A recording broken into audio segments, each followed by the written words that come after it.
Donc Exauceur, moi je la considère vraiment comme une sorte de tremplin, puisque déjà dans un premier temps on arrive, personnellement j'avais aucun diplôme dans le commerce, donc formatrice. Donc de base j'étais pas du tout issu du commerce, c'est une entreprise qui a su justement me former déjà dans un premier temps en tant que vendeur, et par la suite donc là depuis quelques temps donc au poste de manager, et aussi fort structuré. Donc il n'y a rien qui est laissé au hasard, on a un encadrement vraiment assez soutenu, ne serait-ce que par rapport aux directeurs qui sont constamment là pour nous, les vendeurs, etc. Il y a vraiment une structure vraiment super adaptée, en tout cas mon poste de commercial par rapport à ça. Donc je suis arrivé dans la société donc, en janvier 2016.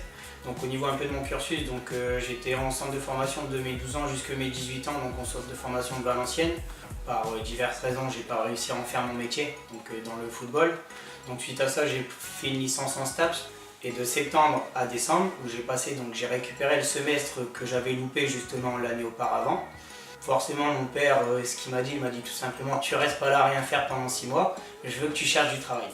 Donc ce que j'ai fait, c'est que je suis allé sur un petit peu tous les sites, tout ce qui est Nordjob, etc. J'étais inscrit aussi à Pôle emploi. Et à Nordjob, j'avais vu donc cette annonce-là où ils demandaient aucun diplôme et pas de permis. Puisque moi, à l'époque, à ce moment-là, j'avais pas de permis. Donc j'ai un peu postulé par hasard. J'ai été rappelé 2-3 semaines plus tard. Donc le lendemain, j'ai été justement convoqué à un entretien à Pôle emploi Calais, donc, où ça a été plutôt concluant, je pense, puisque j'ai été rappelé. J'ai commencé donc par une journée d'observation, en tant que commercial avec mon ancien manager de l'époque. Et voilà, je suis resté à peu près 1 an en tant que commercial avec lui et j'ai évolué au poste de manager. Donc alors vraiment c'est au niveau du suivi, donc forcément donc c'est pas on arrive et on dit toi tu dois vendre autant, tu dois faire ça, etc. sinon on te met à la porte. Parce que comme je vous disais, donc moi au niveau du cursus formation, j'avais pas du tout un bac pro commerce ou ne serait-ce qu'un BTS technico-commercial ou quoi que ce soit. Donc le fait d'être vraiment suivi constamment sur le terrain. Donc déjà les 3 jours de formation terrain où j'étais avec mon manager de l'époque, où ça s'était vraiment très bien passé. Et au fur et à mesure des objectifs qui allaient un petit peu au niveau crescendo. Donc première semaine où je devais faire 8 BS par exemple, la deuxième semaine 12 BS, troisième semaine 16, quatrième 20 BS. Donc vraiment c'est petit à petit et aussi au niveau de la formation en continu. Le manager il venait au moins 1 ou 2 fois par semaine avec moi en porte. Donc vraiment pour voir un petit peu ce qu'il y a à l'époque, qu'est-ce que je devais améliorer, qu'est-ce que je pouvais faire de mieux, justement pour réussir de plus en plus, quoi. Pour moi déjà dans un premier temps c'est la motivation.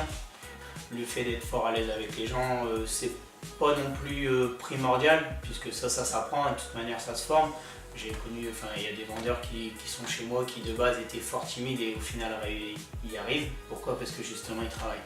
Donc pour moi c'est la motivation et vraiment le fait d'être travailleur par rapport à ça. Alors pour plusieurs raisons, déjà ne serait-ce que par rapport au salaire. Honnêtement les salaires ils sont aussi en conséquence, je pense qu'en tout cas dans notre équipe on gagne vraiment très très bien notre vie. Et comme je disais précédemment, au niveau de la formation en continu qui se fait sur le terrain, on n'est pas cantonné à tu arrives vendeur, donc tu resteras vendeur, etc. Puisque même au niveau de la perspective d'évolution, on peut évoluer très très rapidement.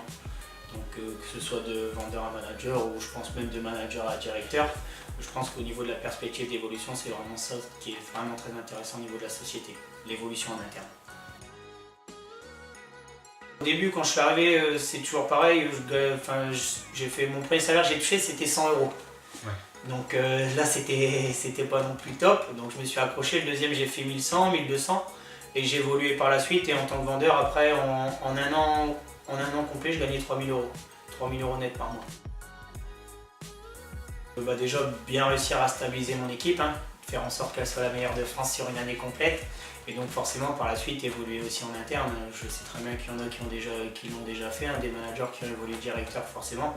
Bon, mon but aujourd'hui c'est ça aussi. Dans un premier temps forcément stabiliser mon équipe, réussir à la faire grimper, faire évoluer aussi mes vendeurs et forcément derrière moi évoluer moi. C'est quoi le plus haut? C'est le poste le plus haut, c'est monsieur. Oh oui c'est ça. C'est ça.